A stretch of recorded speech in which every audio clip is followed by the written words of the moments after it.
आप देखो कोई भी व्यक्ति वृद्ध होना पसंद नहीं करता। अब एक लगभग 75 वर्ष की वृद्धा, और उसको मैंने कहा बुढ़िया चली तेरा सुन ली बात अर्जी तेरी, न बोली तने बुढ़िया दिखूँ मैं, और जाड़ न दांत उसके। मैं कहा भाई बुढ़िया कद दिखेगी, फिर मेरे समझ में नहीं आई। मैं तुझसे ज़्यादा नहीं बोला, पर अपने मन में मैंने सोचा देख वो हमें तो ज्ञान हो गया कि इस मन का स्वभाव है, क्योंकि ऐसे स्थान से आया है ये बूढ़ा होना पसंद नहीं करता। ऐसे ही एक रिटायर्ड मास्टर जी था, वो कहने लगा जी ऐसे ऐसे अभी नाम लिया मैंने आज ही, और मेरे ऐसी ऐसी गड़बड़ सी रहती है। मैं बोला वृद्ध हो गई भी, इतनी थोड़ी बहुत ठूठ तो हो ही जाती है। मैं बोला अभी बूढ़ा कहाँ हुआ हूँ, 74 साल का ही तो हूँ। अच्छा भाई बूढ़ा कर दोगा फिर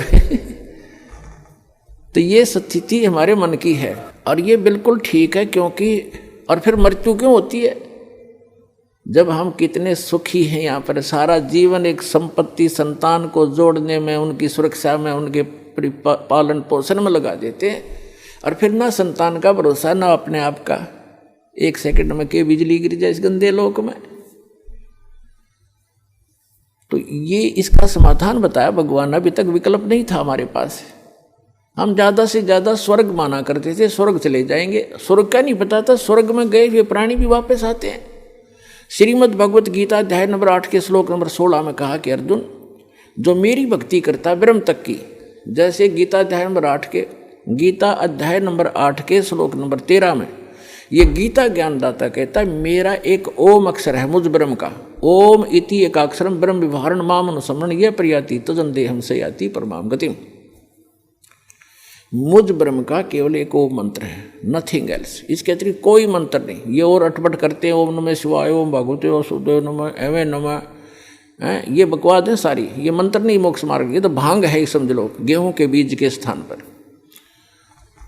तो ये कहता है मेरा एक ओम मंत्र है, और इसका जाप करते हुए अंतिम श्वास तक जाप करता हुआ जो शरीर छोड़कर जाता है वो ब्रह्म मुझसे मिलने वाली, ओम से मिलने वाली परम गति को प्राप्त होता है। ओम से मिलने वाली परम गति कौन सी है? ब्रह्मलोक, क्योंकि ये ब्रह्म का मंत्र है ओम। गीता अध्याय नंबर 8 के श्लोक नंबर 16 में कहा है कि ब्रह्मलोक पर्यंत, ब्रह्मलोक में गए हुए प्राणी भी वापस पुनरावृत्ति में है, उनका फिर जन्म मृत्यु होता है।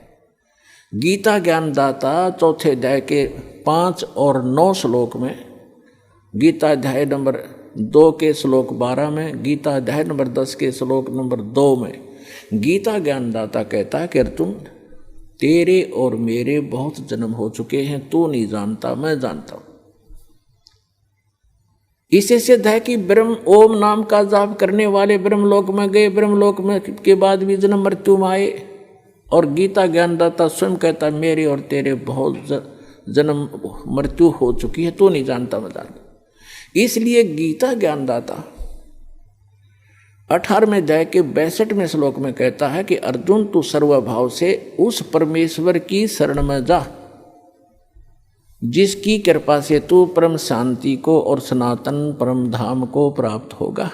सनातन परम धाम शाश्वतम स्थानम, शाश्वत माने सदा रहने वाला, जिसका कभी क्षय ना हो कभी नाश ना हो, वो स्थान वो सत्यलोक है। उसको संत भाषा में सत्यलोक कहते हैं। सत्य का नाश नहीं होता, अविनाशी होता सत्य, वो सत्यलोक है। किसकी शरण में चला जा?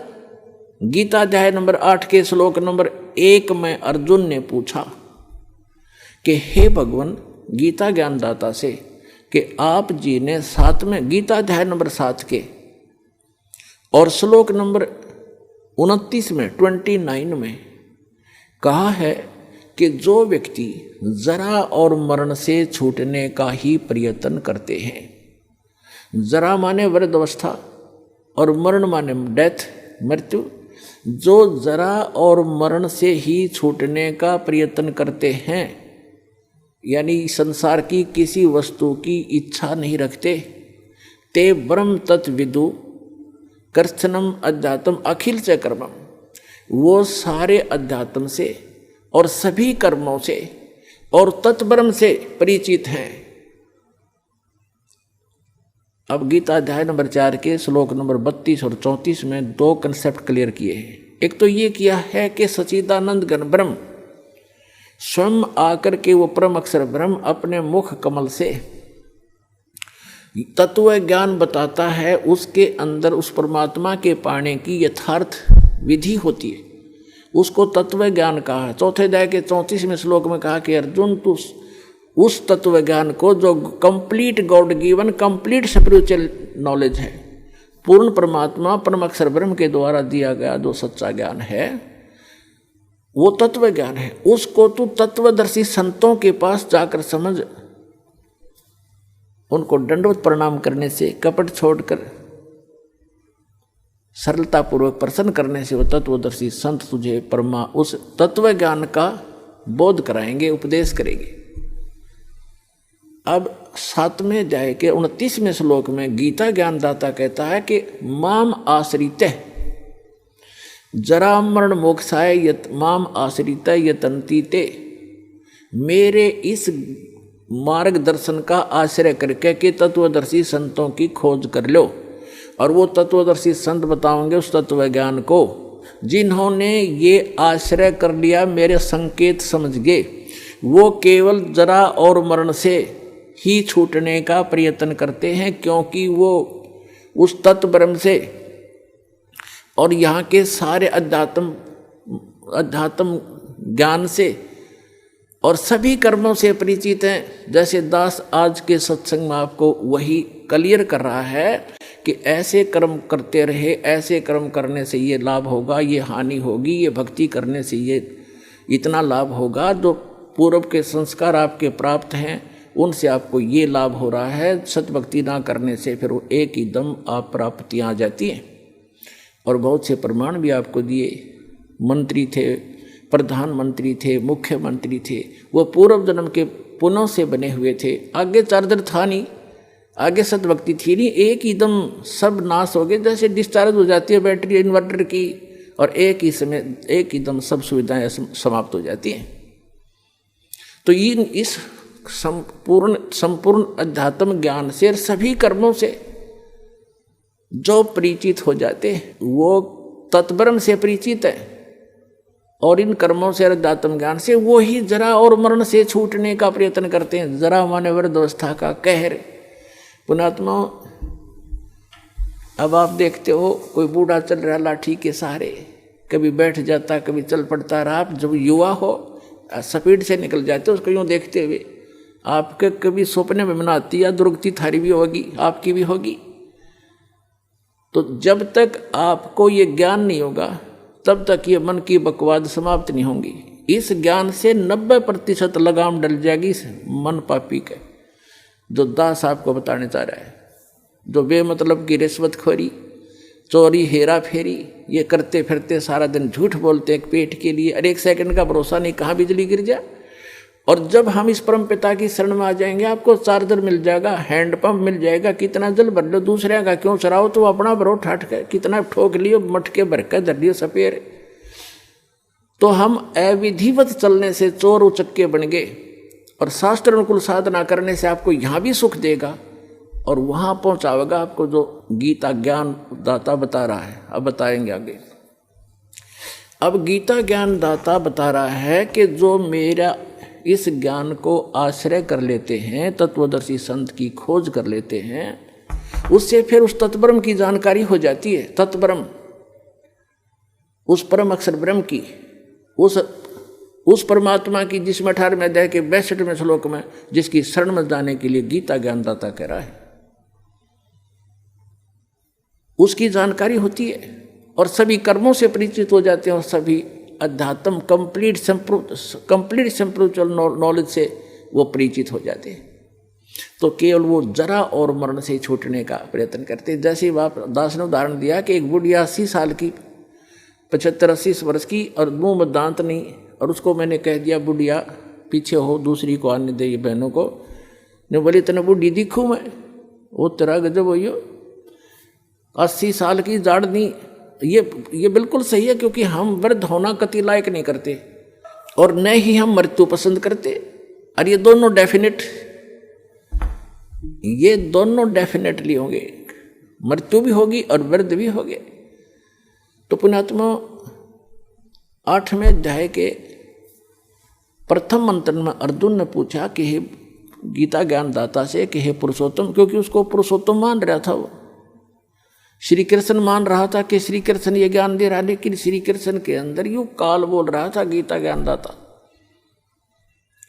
उसने पूछा कि किम तत्ब्रह्म, किम अध्यात्म, किम कर्म पुरुषोत्तम।